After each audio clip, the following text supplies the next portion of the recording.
Hey guys, welcome to another movie review. Today I'm talking about the new Spider-Man film titled Spider-Man Brand New Day. This is the fourth film in Tom Holland's Spider-Man franchise.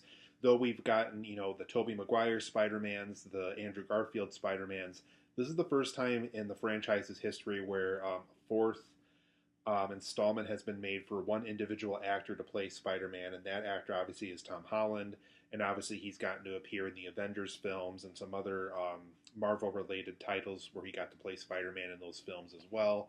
But he is the first of all three of our live-action Spider-Men to get a fourth film in the franchise, so that's always a really cool thing to happen.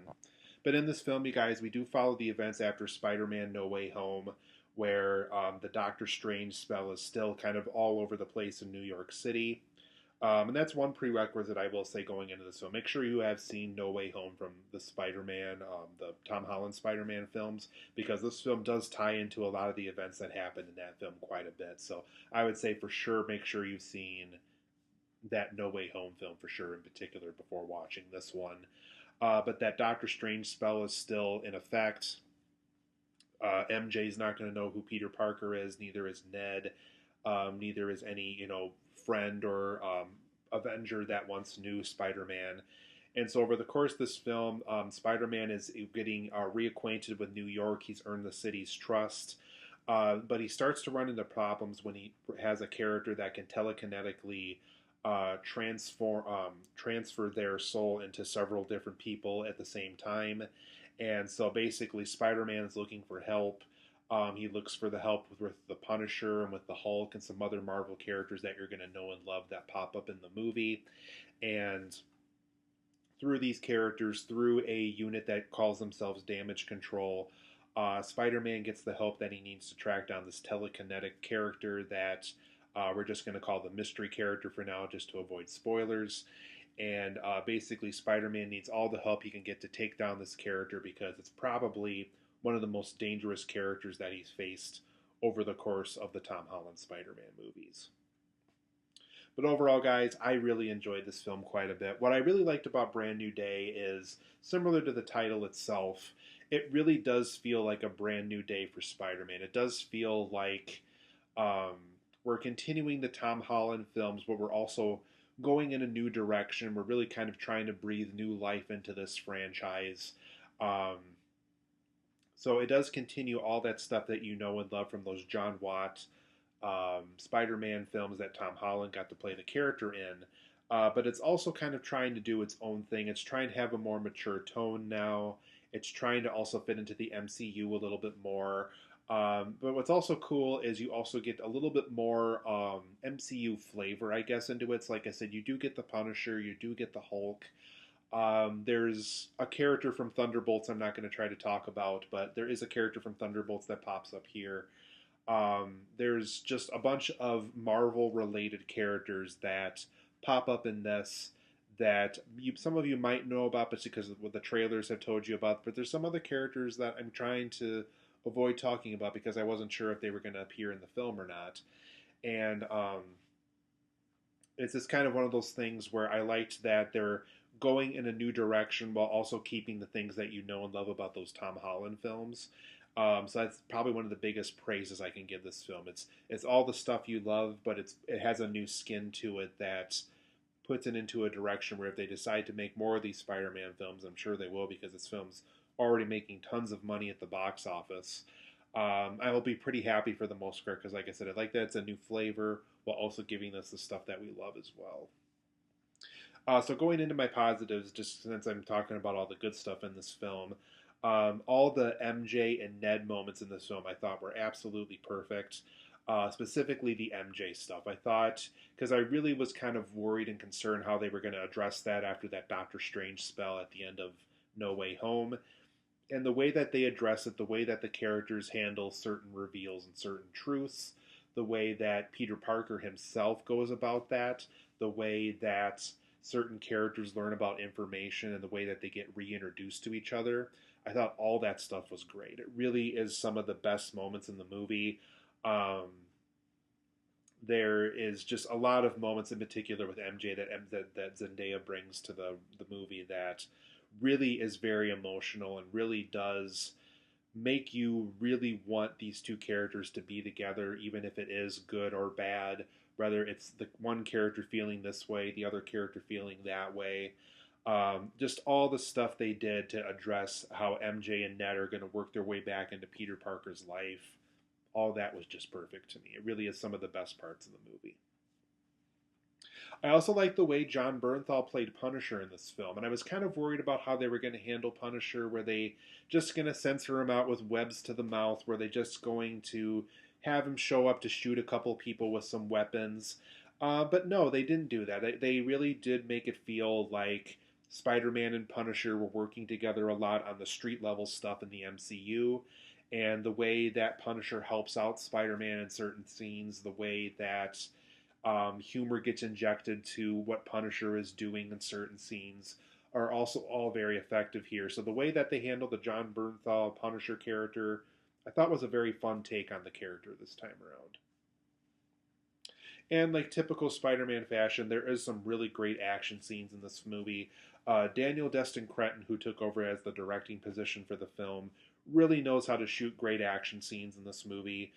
He really found a way to really make it feel like you're Peter Parker for the day, whether it's first person perspective with the web shooting, or you're hearing the web snap off from the buildings once Peter Parker is web slinging through the city and all that good stuff. All very effective here. I just love the way the action is shot in this film. It really is a very beautiful film to look at. I also like, similar to what Sam Raimi was able to do with his Spider-Man trilogy, I like how this film does maintain the comic book complexity of the Spider-Man story. There really is a ton of subplots to follow in this film, all in a good way. I feel like this film does balance all of its subplots very, very effectively here. And I really do like how the film is able to maintain that comic book complexity the way that we saw it in the Spider-Man comics, and the way that Sam Raimi, I thought, effectively did this in his Spider-Man films. So it does maintain that complexity of the comic book throughout the story's runtime as well, I felt. There's also more of a police procedural and damage control element to the story. I thought that was very effective here. I really like how Spider-Man is working with detectives and the police to kind of solve these unusual things that are happening in the city. And then there's obviously the damage control element when the telekinetic character, the mystery character, like I'm trying to say without actually saying it, when the damage control stuff shows up. I thought all that was very effectively handled here too. So I like how Spider-Man's negotiating and working with these characters while also doing his own thing, while also trying to pull away at times whenever there's a situation that he feels might put himself in danger. So I like how they were able to handle and balance both the police procedural, the Spider-Man stuff, and the damage control stuff, all within the same film in a very effective way. And overall, too, I felt like this film did get me more excited for whatever the MCU was going to bring us next. It really is a very exciting step forward, knowing that Tom Holland's Spider-Man might potentially be a big part of whatever the Avengers films are going to go in for the next two films, since we do have Doomsday and Secret Wars coming up soon. So it just got me really excited for what exactly they could do with his character again. And it just made me excited as a Marvel fan to see what exactly we're going to get next, because I feel like the level of quality we got here, if it's able to maintain that in some other Marvel projects, I think the MCU will be back in its healthy state again, just over the course of a couple films if they pull it off right. But for my negatives of Spider-Man Brand New Day, is I really enjoyed the film, but it's not exactly a perfect film either. I did think some of the humor occasionally was a little flat this time around. I did notice that this film had the same writers as the previous three Tom Holland Spider-Man movies, so I think it is kind of safe to say that some of their better jokes were used in those earlier three films, and I think that is kind of the downside of hiring the same writers for a fourth time, is are they really going to be able to maintain and be able to successfully come up with some more successful jokes again this time around. There's one part about Peter kind of upgrading his web shooters, quote unquote, and it kind of plays out for a long time. And for me personally, I thought some of the humor felt a little flat, and I just thought, and it wasn't just that scene. There was other scenes that did that too, but in particular, that scene with the webs, I thought some of the humor felt a little flat that time around too. So I thought there were some occasional times where maybe a better writer or a good script doctor could have came in and could have wrote some better jokes to some of the scenes. There was also a couple plot points that were kind of predictable, unfortunately, too. It's probably the most predictable of the four Tom Holland Spider-Man films. It's not a super difficult film to figure out, unfortunately. There's even a plot point that I can't get into too much detail on, but it really kind of felt like it was straight out of Thunderbolts, for those who saw Thunderbolts about a year ago. It almost kind of plays out the exact same way, how it's resolved and all that other stuff. And it really is kind of weird how this film connects to Thunderbolts on certain scenes, but is able to kind of be okay with following a certain plot point all over again. So to me personally, it felt a little too predictable. For those who saw Thunderbolts and this film, you'll probably know what I'm referring to and talking about. But there's just certain times in the movie where I would have liked to see been a little bit more surprised than what the film was able to give me. It just felt a little too easy to figure out in certain moments. I also thought more time could have been spent with the Hulk. He really is kind of shortchanged here in this movie, and that's too bad because there is a lot of characters that the film has to balance in this movie. And unfortunately, the Hulk, outside of the stuff you saw from the trailers, there really isn't a lot of additional footage outside of what you saw from those trailers. So I thought more time with the Hulk could have been beneficial, more time with Bruce Banner. I also thought that Bruce Banner was very helpful with getting Peter Parker's problems resolved throughout the movie. So it is kind of too bad that this character that is resolving a lot of Peter Parker's problems is kind of the character that does get shortchanged in the movie too, unfortunately. So I thought that aspect of the story also could have been better handled. And like I was going back to with the plot points, another negative I have with the film is, unfortunately, this is not the most original Spider-Man movie. There is a lot of times just like, oh, okay, well, Sam Raimi's Spider-Man 2 already covered that, and this other Spider-Man film kind of already covered that too, and that plot point was taken from Thunderbolts, and that plot point was kind of already covered in Spider-Man Homecoming, and this kind of plot point was kind of already covered in Far From Home, and there's just a lot of times where because you are 9 films in, it does kind of feel like that in the sense that, okay, is there really any more fresh ideas we can tackle with Spider-Man now? And even though I absolutely love this movie, there's just a lot of times where I felt like the route that they take on certain plot points don't feel the most original as they possibly could have been.